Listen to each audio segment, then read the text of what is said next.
అద్భుతంగా ఉంది. ఏంటంటే ఆయన ఉపవాసాలు ఉండేటప్పుడట ఎక్కువ శాతం ఆయన ప్రార్థనలోనే ఉండటానికి ఇష్టపడతాడు. ఒక్క నిమిషం కూడా వ్యర్థం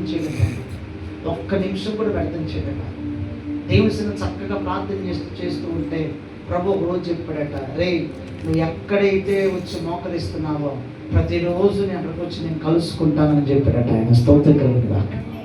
ఎప్పుడైతే అలా చెప్పాడో వెంటనే సమయం వృధా చేయడు, వెళ్తాడు, ఆ ప్రాంతంగా కూర్చుంటాడు. ప్రభా అంటాడు, దేవుడి దగ్గరికి వస్తాడు, దేవుడితో మాట్లాడే అనుభవం, దేవునితో కూర్చునే అనుభవం, దేవుడి సన్నిధి ఆయన చూస్తూ, ఆయన మాటలు వింటూ, ఆయన సన్నిధి అనుభవిస్తూ, ఇంత జ్ఞానం, ఇంత భక్తి ఎక్కడ నేర్చుకున్నామన్నా అంటే ఆయన అంటాడు కదా, నేను క్రమాన్ని ఒకటి ఏర్పరచుకున్నాను. దేవునికి ఇవ్వాల్సింది దేవుడికి ఇచ్చేస్తున్నాను, పిల్లలకి ఇవ్వాల్సిన స్థానం పిల్లలకి ఇచ్చేస్తున్నాను, భర్తతో మాట్లాడే సమయం భర్తకి ఇస్తున్నాను, కానీ దేవుడితో మాట్లాడే సమయం వీళ్ళందరికంటే ఎక్కువగా దేవునికి ఇస్తున్నాను. అందుకే దేవుడు నాతో కూర్చుంటున్నాడు, నాతో మాట్లాడుతున్నాడు, నన్ను దర్శిస్తున్నాడు ఆయన. హల్లెలూయా. ఏముండాలా? జ్ఞానం ఉండాలి. భక్తులు ఏముండాలమ్మా? గట్టి చెప్పండి. జ్ఞానం ఉండాలి. స్తోత్రం కలుగునుగాక. అందుకే జ్ఞానం లేని వారు ఎలా ఉంటారంటే, మాట చదివినట్లుగా వారు ప్రభువును రక్షకుడైన యేసు క్రీస్తు విషయంలో అనుభవ జ్ఞానం చేత ఈ లోక మాలిన్యమును తప్పించుకొనిన తర్వాత మరలా వాటిలో చిక్కబడి వాటి చేత జయింపబడిన ఎడల వారు కడవరి స్థితి మొదటి స్థితి కంటే మరి స్తోత్రం కలుగునుగా. హల్లెలూయా. మీరు చూడండి, జ్ఞానం, అనుభవ జ్ఞానం లేకపోతే మరలా మన లోక మాలిన్యము, లోకపు మురికి, లోకపు పాపం, లోకపు యొక్క ఆ పాపపు యొక్క ఆశలు మరలా అదే క్రియలు చేస్తే మరలా 7 దయ్యాలు తీసుకొస్తుంది. అది ఎన్ని దయ్యాలు? 7 దయ్యాలు అంటే 7 బలహీనతలు తీసుకొస్తుంది. ఒక్క బలహీనత పోయిందిరా బాబు అనుకుంటే నువ్వు మరలా అదే బలహీనత చేసావనుకో, ఆ దురాత్మ మళ్ళీ అది నేను చూసి నేను ఎన్నుకొని మళ్ళీ 7 దురాత్మలు మళ్ళీ నీలోకి వచ్చి నీ శరీరంలో నీ ఆ శరీరం ముందు అవి కాపులు ఉంటాయి. ఒకటే భరించలేకపోతానంటే ఈసారి ఎన్ని వచ్చాయమ్మా? 7 దురాత్మ.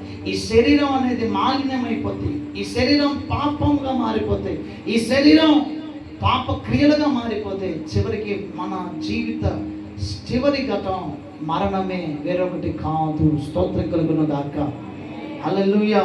అందుకే వారు నీతి మార్గమును అనుభవపూర్వకంగా తెలుసుకున్నారు. మీకు తెలియదా పాపం చేయొద్దని?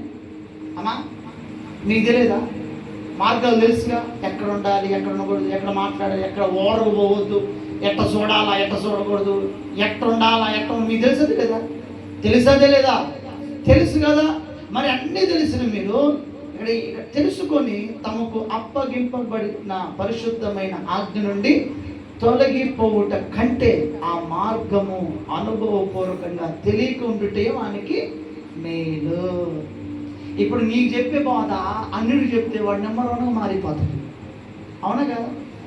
ఇప్పుడు నీకు మందిరం కట్టి కూర్చోపెట్టుకొని చక్కగా వాక్యం చెప్తున్నామే, ఈ ప్రసంగం అనేది బయట అసలు యేసుప్రభువే తెలియని మా చోట చెప్తే అబ్బా ఎంత మంచి మాట చెప్తున్నారు అయ్య గారు అనుకుంటారా?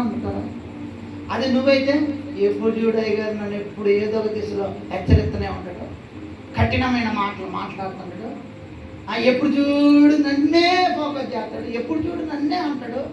ఈరోజు అయ్య గారు ఎందుకు నాకు వాక్యం నచ్చలే ఏదంట చెప్పగడిగా వాక్యం నచ్చలే నాకు ఈరోజు. నువ్వెవడమ్మా చెప్పాడు వాక్యం బాగాలేదు మాట్లాడేది దేవుడు. స్తోత్రం కలిగినాక. హల్లెలూయా. నీకు నచ్చితే ఏంది, నచ్చకపోతే ఏంది, అంతేగా. ఎవడైతే దీన్ని అంగీకరిస్తాడో నిశ్చయముగా ఈ సువార్తను బట్టి వారు దేవుని రాజ్యంలో చేర్చబడతారు. హల్లెలూయా. స్తోత్రం కలుగునుగాక.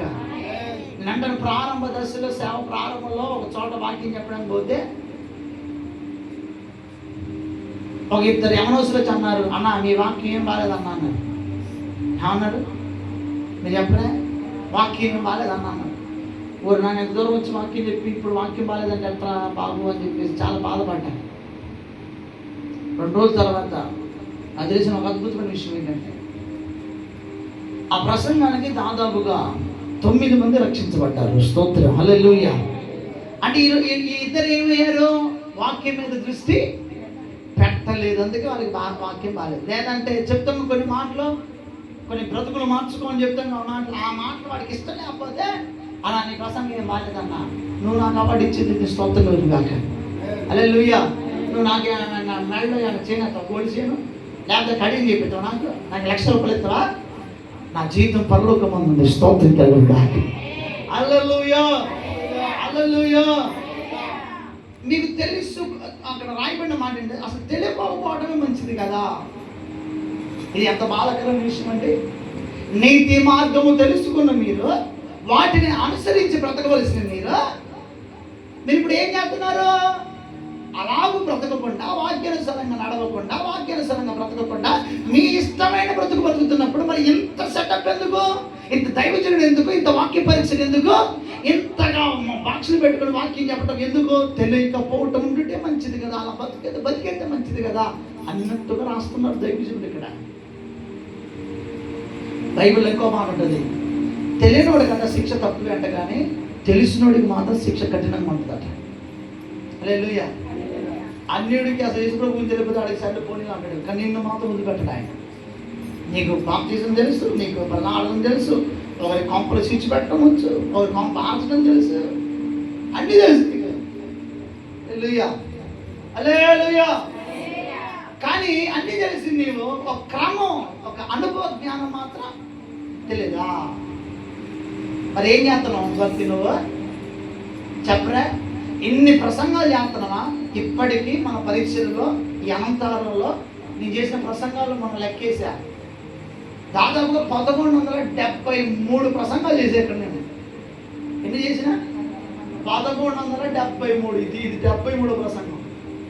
1173 ప్రసంగం ఇది నా ఇక్కడ అనంతరానికి వచ్చిన కారణం. మరి ఇన్ని ప్రసంగాలలో మీరు ఎక్కడ మార్చబడ్డారు? అయ్యా నేను ఇది మార్చుకున్నా అయ్యా అన్నవారు చెప్పే కదా, శుద్ధ దమ్ముంటే, అయ్యా నీ వాక్యం ద్వారా నేను పలానా విషయం మార్చుకున్నాను, నా బుద్ధి మార్చుకున్నాను, నా విధానం మార్చుకున్నాను, ఒక్కటి చెయ్యి ఎత్తండి చూద్దాం. ఎత్తన్నమ్మా ఒక్కళ్ళు. అయ్యా వాక్యం మీ చిన్నలో అయినా ఏదైనా మీ అభిషేక్తులు, మీ సేవకులు, అయ్యా సేవకులు తండ్రి సమానులు, దేవుడి సమానులు, మీరు చెప్పే మాట మా కోసం నా జీవితంలో ఈ పలానా విషయాన్ని మార్చుకున్నా, నేను అది మార్చుకున్న విషయం చెప్పొద్దు, నేను మార్చుకున్నాను అని చెప్పే కదా. ఒక తల్లి ఎత్తింది, 2 తల్లి ఎత్తింది, మేకల పరిస్థితి ఏంది? 1173 ప్రసంగాలు ఎగిరిపోయినట్టేనా? చెప్పరా చెప్పరా? నాకే ఆశ్చర్యం అనిపించింది, వాము ఇన్ని ప్రసంగాలు చేసిన అనంతరంలో దేవా, 4-5 సంవత్సరాలు పరిచయం కదా, 1173 ప్రసంగాలంటే వాము. అది మీకు తెలిసి ఉండకపోవడమే మంచిది అంటున్నాడు ఇక్కడ పేతురయ్య గారు. మంచిదా? చెప్పరే, తెలియాలి కదా. మరి తెలిసి మీరు ఏం చేస్తున్నారు? మళ్ళా కుక్క తన వాంతికి మళ్ళా కక్కింది నాగినట్లుగానే మరలా అదే పాపం, మరలా అదే జీవితం, మరలా అదే కంపు. స్తోత్రం కలుగును గాక, హల్లెలూయా, హల్లెలూయా. ఇంకో మాట రాస్తాడు కింద, కుక్క తన వాంతికి తిరిగినట్లును కడుగబడిన పంది బురదలో దొరినట్లు మళ్ళినట్లు అను నిజమైన సామెత చొప్పున వీరికి సంభవించిన. మీరు ఎట్టున్నారట? కుక్క పంది అంటున్నాడు దేవునికి స్తోత్రం, హల్లెలూయా. మిమ్మల్ని ఏమంటున్నాడు? కుక్క పంది. ఎందుకు ఆ మాట అంటున్నాడంటే, ఒక సామెత ఎందుకు భావిస్తున్నాడంటే, కుక్క ఇప్పుడు కడుపుంటుంది కక్కి మరలా నాకింది, అది పంది చూడండి ఎంత శుభ్రం చేసినా అది మరలా ఆ బురదలో పండిద్ది, ఆ బురదే కావాలంటది. ఈరోజు దైవుని సంఘంలో కూడా మనుషులు ఎలా ఉన్నారంటే, చెయ్యొద్దు అనుకున్న దాన్ని మరలా చేస్తూ కుక్క స్వభావం, పంది స్వభావం కలిగి బతుకుతున్నారు. పరలోక రాజ్యంలో కుక్కలకి పందులకి స్థానం లేదు. స్తోత్రం కలుగును గాక. అట్టి స్వభావం కలిగిన వారికి ఏమీ లేదమ్మా, అమ్మా ఏమి లేదు, స్థానం లేదు. హల్లెలూయా. కనుక మన శరీరాన్ని మనం ఏం చేసుకోవాలా? అనుభవ జ్ఞానం చేత ఒక క్రమాన్ని, ఒక ప్రణాళికను వేసుకోవాలి. హల్లెలూయా. మరి ఈ శరీరంలో ఏమేమి ఉంటాయి, ఏం జరుగుతాయి, అసలు ఏంటి అనేది కూడా మనం తెలుసుకుందాం. ఈ పూట 1 కొరింథీయులకు రాసిన పత్రిక 6వ అధ్యాయం 13వ వచనం. ఇప్పుడు చూద్దాం అసలు ఇక్కడ కుక్కలు ఉన్నాయో పందులు ఉన్నాయో తెలిపోవాలి. ఇస్తున్నాం. హల్లెలూయా. తీయమ్మ 1 కొరింథీయులకు రాసిన పత్రిక 6:13.